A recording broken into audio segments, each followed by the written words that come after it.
نبی کریم صلی اللہ تعالیٰ علیہ وسلم کا فرمان عالی شان ہے، تم اپنی آنکھوں کو عبادت میں سے ان کا حصہ دیا کرو۔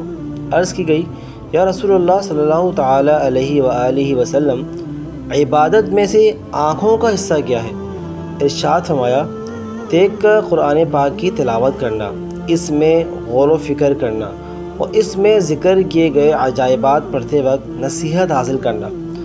معلوم ہوا کہ ہمارے جسم میں جو اعضاء ہے ان کا حق ادا کرنا ہی ہماری ذمہ داری ہے۔ جیسے کہ آنکھوں کا حصہ کیا ہے؟ وہ ہے قرآن پاک کی تلاوت، اس کی آیات اور معانی میں تدبر کرنا، غور و فکر کرنا، اور جو اس کے اندر ہماری نصیحت آموز جو باتیں ہیں اس کو اپنی زندگی میں لے کر آنا اور اس پر عمل کرنا۔ ہمیں چاہیے کہ قرآن پاک کی تلاوت کرتے رہنا چاہیے اور اس کے احکامات پر عمل کر کے ہمیں اپنی زندگی کو سنوارنا چاہیے۔